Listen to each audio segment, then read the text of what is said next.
Anda bisa membawa saya ke agama Anda. Anda mau meninggalkan agama Islam? Kalau memang Anda mau membantu saya, ayo saya siap. Ya, apa kira-kira yang membuat Anda ingin meninggalkan agama Islam?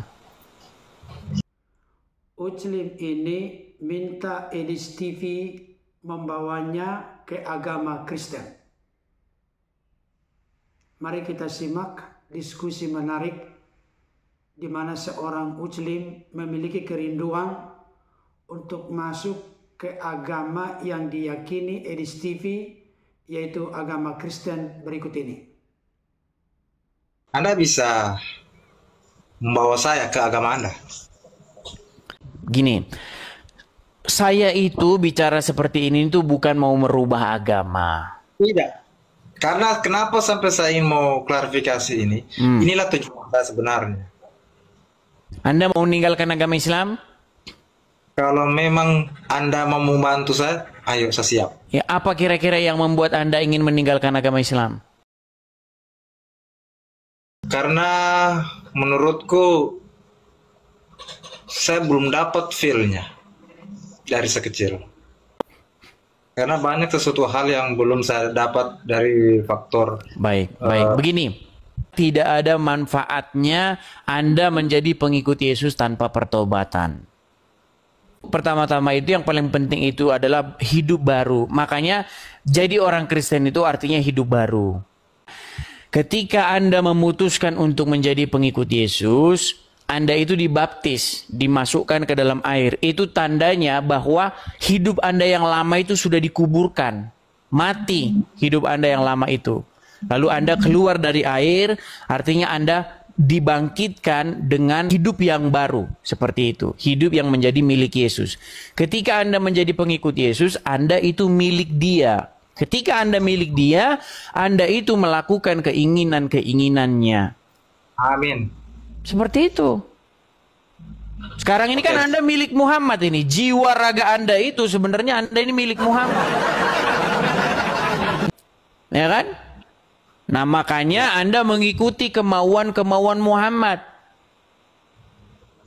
Makan pakai tangan kanan, kamu ikut makan pakai tangan kanan karena setan makan pakai tangan kiri. Pagi-pagi Anda ambil air, tarik-tarik air. Begitu kan? Baru embus-embus. Begitu, betul. Nah, itu semua karena Muhammad, betul. Karena Anda sebenarnya mengikuti apa kata Muhammad, benar? Ya.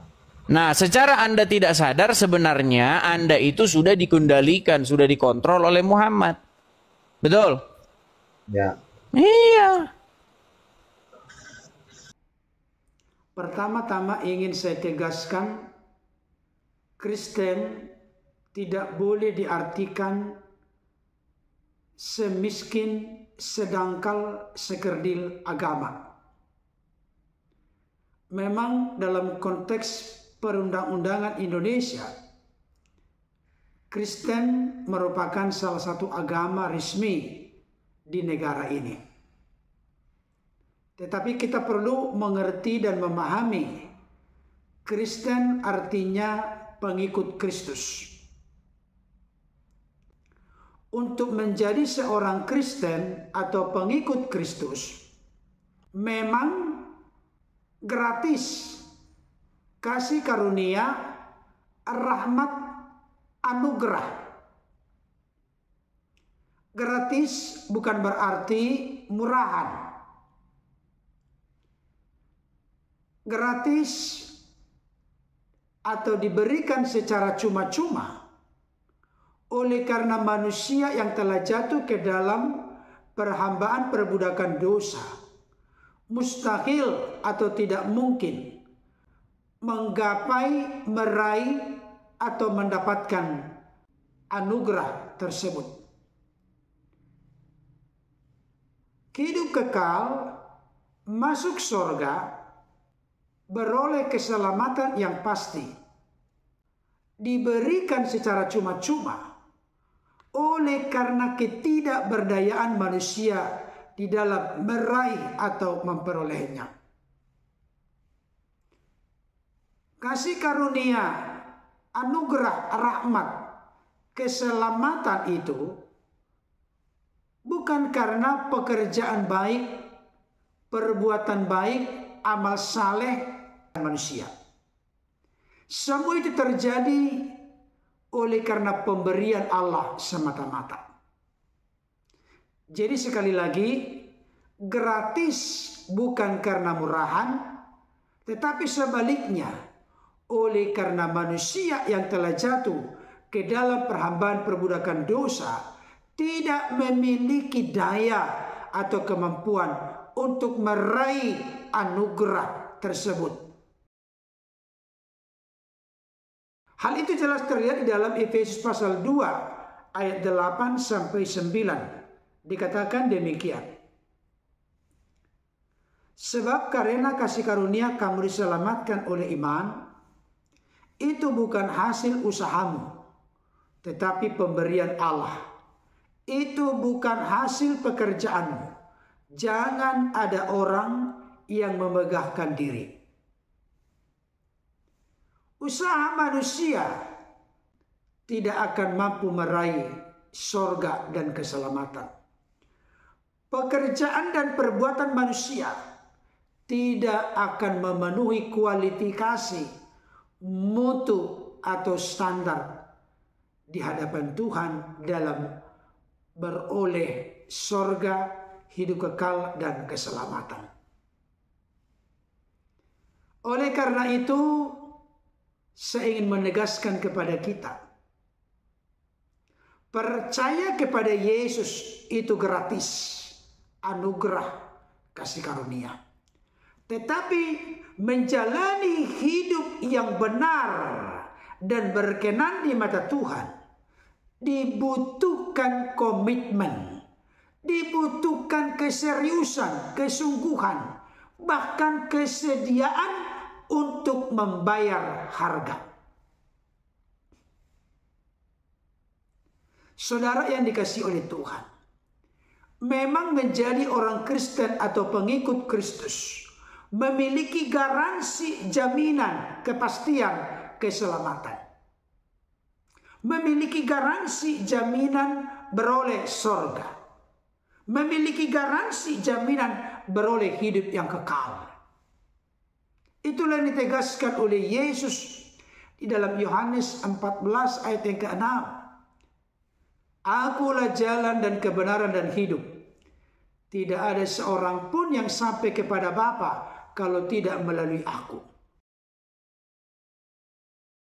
Kisah Para Rasul 4 ayat 11 sampai 12 sangat jelas menegaskan Yesus adalah batu yang dibuang oleh tukang-tukang bangunan, yaitu kamu sendiri. Namun ia telah menjadi batu penjuru.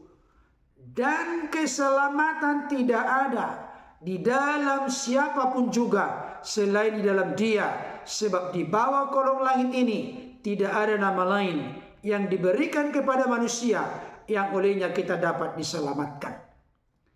Bahkan Yohanes 10 ayat 28 jelas mengatakan, dan aku, maksudnya Yesus, memberikan hidup yang kekal kepada mereka, dan mereka pasti tidak akan binasa sampai selama-lamanya, dan seorang pun tidak akan berebut mereka dari tanganku.